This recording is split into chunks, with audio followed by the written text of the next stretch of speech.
And John, Scott Brown sat down with Barbara Walters yesterday, but even before that interview aired, he reached another level of fame. Big one. Saturday Night Live, they had some fun with the newly elected senator from Massachusetts. Take a look. Thanks, Speaker Pelosi. And let me just say, I'm looking forward to working closely with you. Get it, Nancy. You're the Speaker of the House? Well, I hope you're a screamer in the bedroom.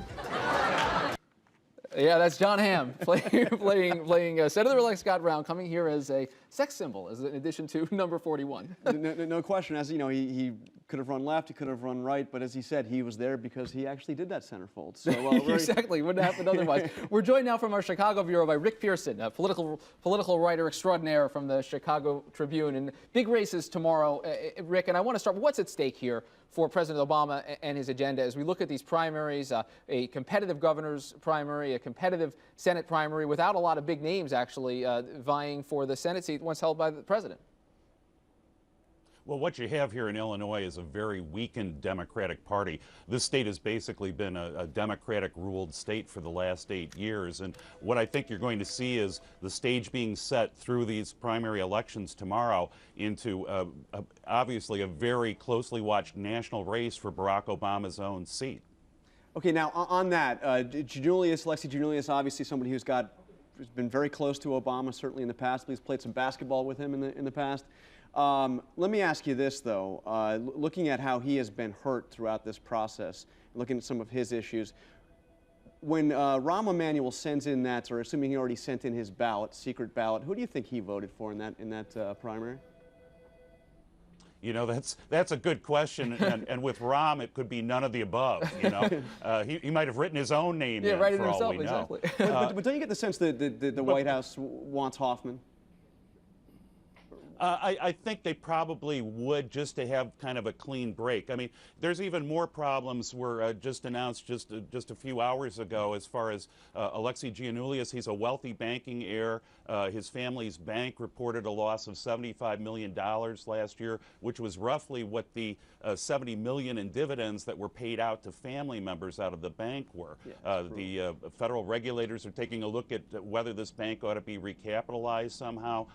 You know, not the kind of news you want to have as being the ostensive front runner heading into Election Day. And what's going on in the gubernatorial race? What do you think that the Governor Quinn is having such a tough go of it? This has become such a tight race. They're trying to hold on to that seat. Well, one thing is, you know, this is the first time that we've had a February non-presidential election year primary, so the campaign season has really been compressed down. When Pat Quinn took over a year ago from the disgraced Rod Blagojevich, I think there was a sense that, you know, this guy is okay for this time, this moment. But I think what you found in subsequent months, as Illinois' budget woes have gotten deeper, facing a $12 billion deficit, an $80 billion unfunded pension liability, the inability to come up with some kind of solution to raise revenue, difficulties cutting taxes, problems all around, $5 billion in unpaid bills primarily to health care providers for the poor. I think voters have really begun to focus in on the Democratic side and ask themselves, is it really enough just not to be Rod Blagojevich? Okay, that's one thing that I think Dan Hines, the comptroller, has been able to try to exploit here. So bottom line here, Illinois almost as Democratic as Massachusetts. Is there any chance the Republicans could actually pick up both a governor's seat and a Senate seat in Illinois? Well, there's no doubt that the White House is very concerned, and in fact, you know, they went so far even you know, months ago to try to convince Lisa Madigan, the daughter of the powerful House Speaker Mike Madigan, who basically runs Democratic politics in Illinois.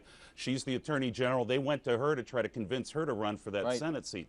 There is no doubt that Democrats are concerned as far as the Senate seat and what an embarrassment that would be to lose Barack Obama's own seat. You've got the whole fact that you know, Blagojevich made an appointment of Roland Burris. There's controversy there.